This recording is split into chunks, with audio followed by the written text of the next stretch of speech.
हमारा दूसरा चैप्टर है उसका नाम है ईंधन एवं दहन। कौन सा चैप्टर है? Chapter number 2। और इसका नाम क्या है? ईंधन एवं दहन, मतलब फ्यूल्स एंड कंब्यूशंस। मतलब ईंधन किस प्रकार से दहन करके या प्यूरिफाई करके किस प्रकार से बनता है, इसके बारे में हमको जानना है ना। तो सबसे पहले इसमें हमको जानना है ईंधन। ईंधन होता क्या है ना। जैसा कि आप सभी लोग जानते होंगे, ईंधन वह होता है जिसको हम लोग जलाकर क्या करें, ऊर्जा प्राप्त करें, ऊष्मा प्राप्त करें, है ना। तो जैसा कि हमने लिख रखा है, आप देख सकते हैं, ईंधन वह पदार्थ होता है जो ऑक्सीजन के साथ जलकर, है ना, ऑक्सीजन के उपस्थिति में ही आप जानते हैं कि जो है कोई भी पदार्थ अच्छी तरीके से जल सकता है। तो ईंधन वह पदार्थ होता है जो ऑक्सीजन के साथ जलकर ऊष्मा के रूप में ऊर्जा उत्पन्न करती है। तो इस प्रकार के ऊर्जा को किसी भी प्रकार से हम लोग परिवर्तित करके जो यूज करना रहेगा कर सकते हैं, है ना। तो इस प्रकार के पदार्थ को ही क्या कहते हैं? ईंधन कहते हैं। ठीक है। तो ईंधन जैसा कि आप सभी लोग जानते होंगे, और आगे हम लोग इसी प्रकार देख लेते हैं ईंधन का क्लासिफिकेशन, वर्गीकरण। मतलब ईंधन कितने प्रकार के होते हैं और ये कैसे प्राप्त होते हैं। ईंधन क्या होता है? 2 प्रकार के होता है मुख्यतः, जैसा कि आप लोग अपने मोबाइल की स्क्रीन पे देख ही रहे होंगे। ईंधन क्या होता है? 2 प्रकार के होते हैं। एक प्राकृतिक ईंधन होता है, एक क्या? कृत्रिम ईंधन होता है। प्राकृतिक ईंधन का मतलब जो हमें प्रकृति के द्वारा प्राप्त होता है, और कृत्रिम ईंधन का मतलब क्या होता है? जो हम आर्टिफिशियल अपने द्वारा क्या करते हैं? बनाते हैं, उसे क्या कहेंगे? कृत्रिम ईंधन, है ना। तो ये जो प्राकृतिक ईंधन होता है, यह निम्नलिखित कितने प्रकार का? 3 प्रकार का होता है। कैसा? ठोस मतलब सॉलिड, और ये सॉलिड में जो होता है लकड़ी, पीट, कोयला आदि प्रकार के जो ईंधन होते हैं वो आते हैं, है ना। और द्रव ईंधन मतलब पेट्रोल हो गया, डीजल हो गया, ये सब किस में आएंगे? द्रव ईंधन में, लिक्विड ईंधन। उसी प्रकार गैस होता है। गैस जैसे कि आप लोग जानते ही हैं, एलपीजी है ना, ये सब गैसें हैं। तो ये सब क्या है? जो है ये गैसीय ईंधन होते हैं, है कि नहीं। और जो कृत्रिम विधि से जो ईंधन बनाया जाता है, वह लगभग कितने प्रकार के? 3 प्रकार के होते हैं। ठोस, द्रव और गैस, तीनों अवस्थाओं में पाए जाते हैं। ठोस जैसे चारकोल हो गया, कोक हो गया, चूड़ित कोयला हो गया, है ना। चूड़ित कोयले को ही क्या कहते हैं? पल्वेराइज्ड कोयला, आगे जैसा कि हम लोग देखेंगे। और लिक्विड हो गया, डीजल, अल्कोहल, पेट्रोल, ये सब है कि नहीं। इसी प्रकार गैसीय ईंधन में कोल गैस हो गया, ऑयल गैस हो गया, ये सब गैस के रूप में हमें प्राप्त होते हैं। तो ये तो हो गया इसका क्लासिफिकेशन, ईंधन का कितने प्रकार के होते हैं। और ऊपर की हम लोग देखे कि डिफिनीशन ऑफ ईंधन, ईंधन के किसे कहते हैं, ये हमने देखा। इसी क्रम में आगे अगर हम लोग बढ़ते हैं तो ईंधन का ही ये जो हमने अभी पढ़ा उसी का क्लासिफिकेशन है। इसमें आपसे एग्जाम में क्वेश्चन क्या पूछेगा? आपसे एग्जाम में क्वेश्चन पूछेगा सीधा सीधा कि आप बताइए ईंधन क्या होता है, यह कितने प्रकार के होते हैं, विस्तार पूर्वक समझाइए, है ना। तो ये आपसे 5 नंबर में क्वेश्चन पूछेगा। तो आप लोगों को मैं जैसे जैसे बता रहा हूँ इसी प्रकार से आप समझ के और अपने शब्दों में क्या करना है? लिख देना है। वैसे हम नोट्स की तरह एकदम तैयार करके आपको दिए हैं, यही नोट्स भी आप लिख सकते हो। और साथ ही साथ आप लोग नोट्स भी बनाते रहिए, क्योंकि आपके एग्ज़ाम्स बहुत जल्द होने वाले हैं। तो बी प्रिपेयर रहिए। और जो है आइए देखते हैं ठोस ईंधन क्या होता है। ठोस ईंधन से तात्पर्य सीधा सीधा बात है, नाम से ही जैसा कि समझ में आ रहा है, ठोस ईंधन मतलब ठोस सॉलिड हो जो, है ना। जैसे प्राकृतिक ठोस ईंधन जैसे लकड़ी होता है, पीट होता है, लिग्नाइट होता है, बिटुमिनस। आप लोग परेशान न होइए, ये जो पीट आप लोग पढ़ रहे हो, लिग्नाइट पढ़ रहे हो, इन सबको अभी नीचे विस्तार पूर्वक आपको समझाया गया है क्या होता है। एंथ्रेसाइट कोयला हो गया, तथा कृत्रिम ईंधन जैसे चारकोल, कोक और पल्वेराइट जैसे हमने कहा कोयला क्या होता है, ये सभी विस्तार पूर्वक अभी आप समझेंगे, है ना। तो ठोस ईंधन इतने प्रकार के होते हैं। प्रकृति से जो प्राप्त होते हैं, जैसा कि यहाँ पे आप देख सकते हैं कौन कौन है, लकड़ी, पीट, लिग्नाइट, बिटुमिन, एंथ्रेसाइट, ये कोयले के ही अपर रूप हैं। कोयले से ही यह एक रूप से दूसरे रूप में ज़्यादा प्यूरिफाइड करके बनाया गया है ना। उसी प्रकार कृत्रिम विधि द्वारा जो कोयला हमको या जो ईंधन प्राप्त होता है, चारकोल कहते हैं, कोक कहते हैं, पर्वलाइज कोयला कहते हैं उसी को, ठीक है। तो इसी क्रम में अगर हम लोग आगे बढ़ते हैं तो देख लेते हैं लकड़ी कैसे हमको ईंधन में उपयोग करते हैं, या किस प्रकार का ठोस है, ये तो सभी लोग जानते हैं लकड़ी, ठीक है। तो ये किस प्रकार से हम लोगों को ऊष्मा देती है, इसके बारे में देखना है। इसका उपयोग आप लोग जानते हैं, लकड़ी भी एक प्रकार का ईंधन ही है, ठोस ईंधन के अंतर्गत आएगा। तो यह जो है अधिकतर आप लोग जानते होंगे गांव घरों में क्या करते हैं, लकड़ी चूल्हे पर खाना बनाते हैं, है ना। तो लकड़ी को जला के ही बनाते हैं। तो वह क्या है, एक प्रकार का ठोस ईंधन है। इसमें होता क्या है, कैलोरी मान, ऊष्मीयमान जैसा कि आप देख सकते हैं 10.8 मेगा जूल। मेगा मतलब 10 के घाते 6, है ना, 10 टू पावर 6।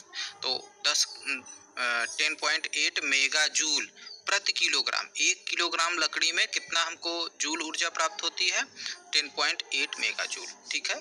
लगभग कितने से लेकर 17.6 मेगा जूल तक हमको बीच में प्राप्त होगी। ये डिपेंड करेगा कि लकड़ी कितनी सूखी है।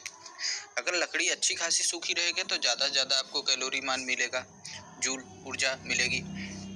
और अगर आप लोग खुद जानते हैं, अगर नमी युक्त रहती है तो लकड़ी ठीक से जलती है, नहीं जलती। तो अच्छी हमको ऊर्जा प्राप्त होगी, ऊष्मा प्राप्त होगी, नहीं प्राप्त होगी, ठीक है। तो ये चीज़ है। इसी में पीट है, जैसे जीड़क जिसे कहते हैं। अब पीट क्या होता है, यह भी लकड़ी से ही बनाया जाता है, लेकिन यह कोयले का प्रथम चरण में, जैसे लकड़ी को ही हम लोग जानते हैं, जैसा कि कृत्रिम विधि द्वारा जब हम लोग बनाते हैं कोयले को, तो क्या करते हैं, लकड़ी को ही जला के बनाते हैं, है ना। तो जो लकड़ी को जब जला के बनाते हैं तो उसमें जो हमको प्रथम स्टेज में प्राप्त होगा कोयला, है ना, तो उसको ही क्या कहेंगे हम लोग, पीट कहेंगे या जीड़क कहेंगे। यह भूरे रंग का होता है, या किस प्रकार का होता है, भूरे रंग का होता है। इसमें 56% कार्बन होता है, जैसा कि आप देख सकते हैं। 33% क्या होता है, ऑक्सीजन होता है। 6% हाइड्रोजन होता है। 1% इसमें नाइट्रोजन होता है, यहाँ पे ये गलत हो गया है, नाइट्रोजन होता है, तथा 4% राख होता है, ठीक है। तो ये चीज़ें होती हैं इसमें मिला हुआ। जीड़क या पीट जिसे हम लोग कहते हैं, यह कोयले का ही एक रूप होता है। लेकिन जब इस कोयले को प्यूरिफाइड करते हैं, जो प्रथम चरण में हमको प्राप्त होता है कोयला, उसी को कहते हैं, है ना। धीरे धीरे हम लोग प्यूरिफाइड करते रहेंगे कोयले को, और लास्ट में सबसे अच्छा कोयला प्राप्त करेंगे, है कि नहीं। तो वही चीज़ है। आइए आगे देखते हैं। जीड़क हो गया। अब हम लोग इसी में देखते हैं अगला जो कोयले का रूप है, उसे क्या कहते हैं, भूरा कोयला या लिग्नाइट भी उसे कहते हैं। क्या कहते हैं, भूरा कोयला या लिग्नाइट।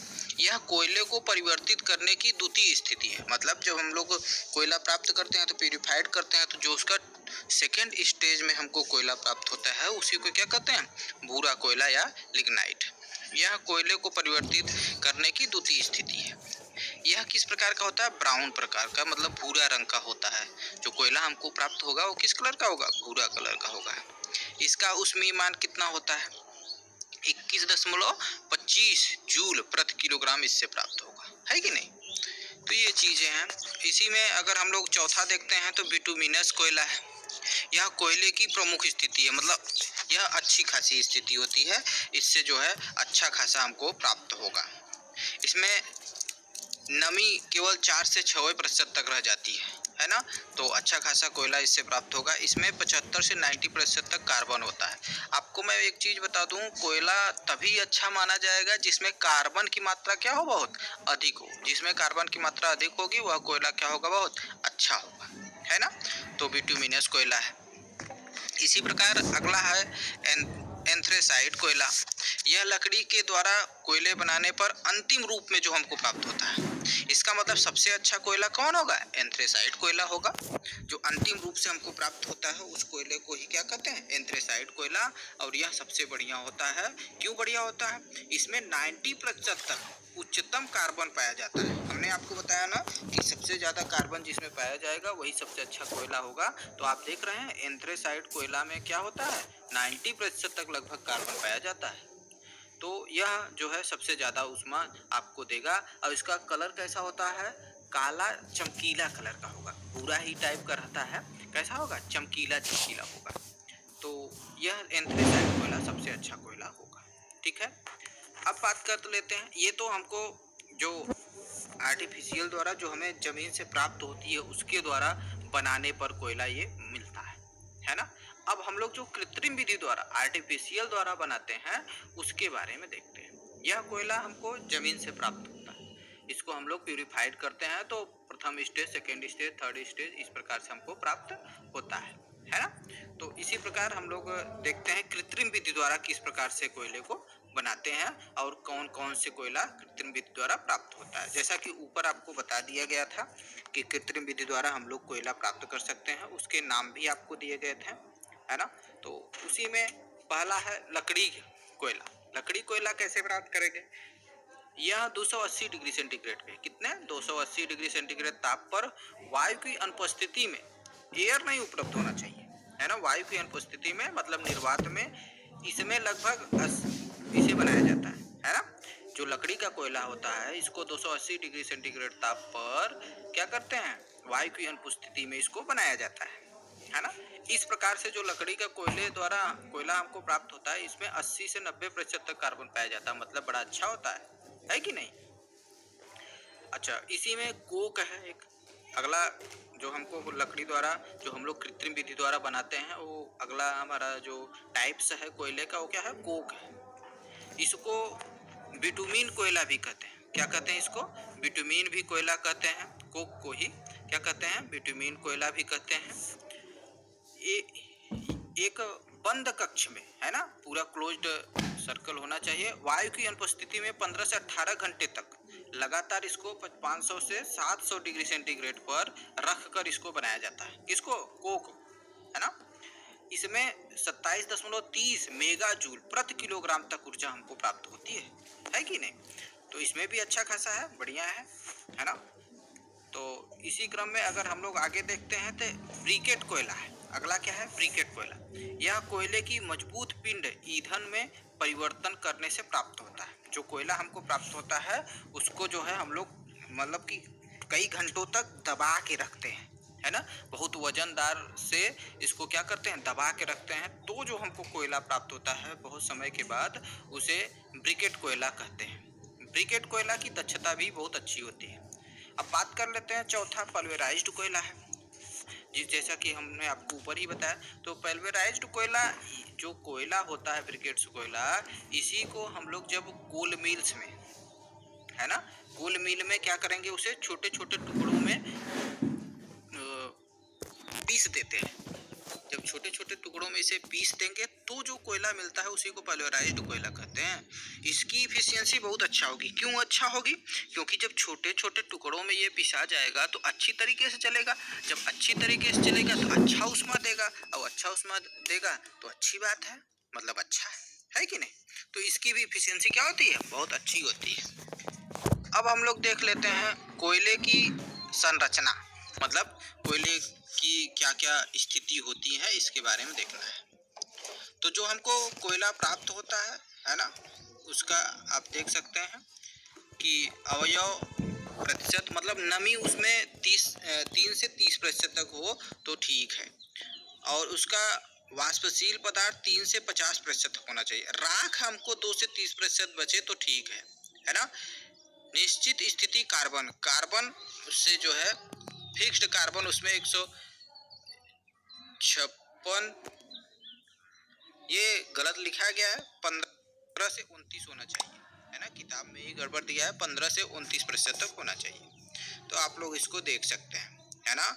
जो प्रत्यक्ष रूप से विश्लेषण करें हम कोयले को, अगर इस इतने के रेंज में मिल रहा है, किसी भी प्रकार का आपने कोयला बनाया है और इतने के रेंज में उसमें सारी चीजें मिल रही, तो वो कोयला क्या होगा, बड़ा अच्छा होगा। और इसमें देखते हैं हम लोग कार्बन कितना 50 से 95% तक हो सकता है कोयले में, तो अच्छा ठीक ठाक है। हाइड्रोजन कितना 2 से 5%, ऑक्सीजन कितना 2 से 40%, और सल्फर उसमें कितना होना चाहिए, 0 से नहीं 5 से 3% तक होना चाहिए। उसी प्रकार नाइट्रोजन उसमें 5 से 7%, राख उसमें 2 से 30% तक अगर मिल रही है तो भी वह कोयला क्या है, ठीक है, अच्छा है। तो आपको मैंने ये बता दिया